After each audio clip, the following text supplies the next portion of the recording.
1-9 నుండి 15-9 వరకు ద్వాదశ రాశుల్లో గ్రహ గమనాల్ని ఒకసారి వీక్షింపచేద్దాం.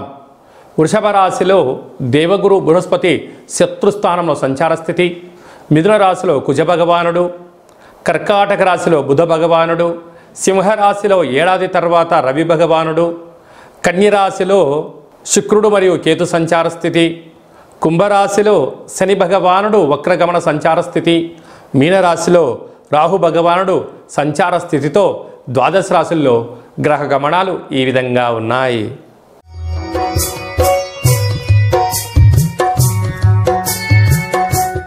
కుంభరాశి వారు సోమవారం అమావాస్య, సోమవతి అమావాస్య, మంగళవారం అమావాస్య, బుధవారం అష్టమి, కాళాష్టమి, కాళ అమావాస్య సందర్భంగా ఒకవైపు ఏలనాటి శని వక్రగమనంలో సంచారం చేయనప్పుడు ఎలాంటి ఇబ్బందులు ఉంటాయి, వాటిని ఎలా ఎదుర్కోవాలో ఈ వీడియోలో సవివరంగా సంపూర్ణంగా తెలుసుకుందాం. కుంభరాశిలో ఏ నక్షత్రాలు వస్తాయనగా ధనిష్టా నక్షత్రంలోని 3వ పాదం, 4వ పాదం, శతభిష నక్షత్రంలోని 4 పాదాలు, పూర్వాభాద్ర నక్షత్రంలోని 1, 2, 3 పాదములు కలిపితే కుంభరాశి. అలాగనే చాలామందికి పుట్టినటువంటి కాల సమయంలో డేటా ఆఫ్ బర్త్లు లేనటువంటి కారణం వలన పేరు యొక్క మొదటి అక్షరాన్ని అనుసరిస్తూ ఆ రాశిని తెలుసుకునే ప్రయత్నం చేద్దాం.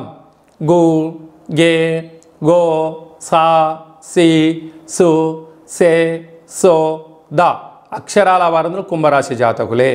కుంభరాశి వారికి ప్రస్తుత కాలమాన ప్రకారంగా రాశిలోనే మధ్యమ సంచార స్థితిలో శని భగవానుడు వక్రగమన సంచార స్థితి అవ్వడం, సోమవారం రోజు అమావాస్య మఖా నక్షత్రం అవ్వడం, మంగళవారం అమావాస్య పుబ్బా నక్షత్రం అవ్వడం, బుధవారం జ్యేష్ఠ నక్షత్రం అష్టమి అవ్వడం వలన వీలైనంత వరకు ఒక ఎర్రటి గుమ్మడికాయను కట్ చేసి సగ భాగాన్ని కట్ చేసుకొని ఇంట్లో బియ్యపిండి చేత అష్టదళ పద్మాన్ని, ఉప్పును, బియ్యాన్ని, తెల్లనివులను పోసి అందులో ఈ యొక్క కూష్మాండ దీపాన్ని ఏర్పాటు చేసుకొని యథాశక్తిగా కాలభైరవాష్టకాన్ని, కాళభైరవ అష్టోత్తర మంత్రాన్ని చెప్పుకొని సంకల్పం చెప్పుకొని పెరుగన్నాన్ని, ఉల్లిపాయలతో కలిపినటువంటి పెరుగన్నాన్ని నైవేద్యంగా ఏర్పాటు చేసి వీలైతే మనకు తెలంగాణ సాంప్రదాయ ప్రకారంగా శాఖబేయడం అంటారు, అంటే సురాపానాన్ని నైవేద్యంగా పెట్టి చాకలి వారిని పిలిచి దానం చేయడం వలన లేకుంటే దానం చేయించడం వలన శని యొక్క ప్రభావ సంచార స్థితి, పంచమ స్థానంలో ఉండబడినటువంటి కుజుడి యొక్క దోష సంచార స్థితి,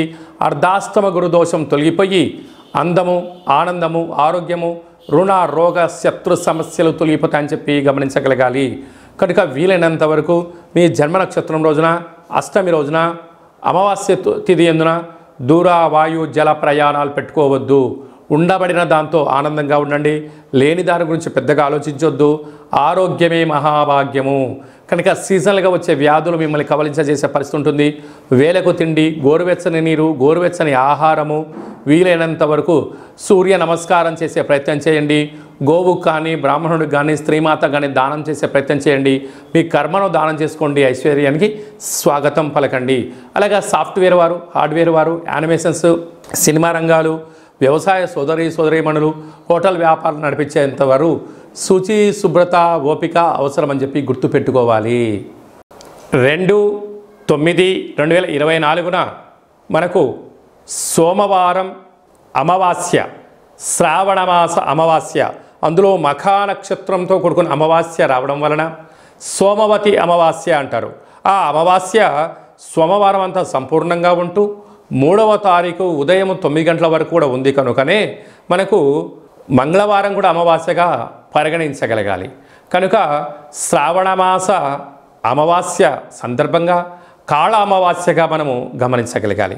వీలైనంత వరకు ఇంటిలో శుద్ధి పెట్టుకోవడం, మన జన్మ నక్షత్రం, మన జన్మతిథి, జన్మరోజు ఆ రోజు వచ్చినట్లయితే వీలైనంత వరకు నీటిలో ప్రయాణం చేయకపోవడం, వాయు ప్రయాణాలు చేయకపోవడం, విశేషమైన గొడవలకు దూరంగా ఉండడం, మౌనంగా ఉండే ప్రయత్నం చేయగలిగినట్లయితే మనకు దుష్టగ్రహాల యొక్క దోషం తగ్గుతుందని చెప్పి గమనించగలగాలి. అలాగనే మనకు 11వ తారీఖు భాద్రపద మాస శుద్ధ అష్టమి బుధవారము, జ్యేష్ఠ నక్షత్ర సందర్భము. ఇది చాలా ఒక 18 సంవత్సరాలకు ఒకసారిగా వచ్చేటువంటి బుధవారము, జ్యేష్ఠ నక్షత్రము, అందులో అష్టమి తిథి రావడము, అంటే వినాయకుడికి ఇష్టమైన రోజు బుధవారము, బుధుడి యొక్క నక్షత్రము జ్యేష్ఠ నక్షత్రము, అందులో అష్టమి తిథి రావడం అనేది చాలా అరుదుగా వస్తుంటుంది. కనుక మనం అందరము కూడా తంత్ర వరసిద్ధి మహాగణపతి స్వామి యొక్క పూజ చేసుకున్నట్లయితే వీలైతే ఈ మంత్రాన్ని స్మరణ చేసి ఏదైతే మనం కోరుకుంటామో దాన్ని విజయం సాధించడం జరుగుతుందని చెప్పి గమనించగలగాలి. మంత్రాన్ని చెప్తాను, ఒకసారి నోట్ చేసుకోండి.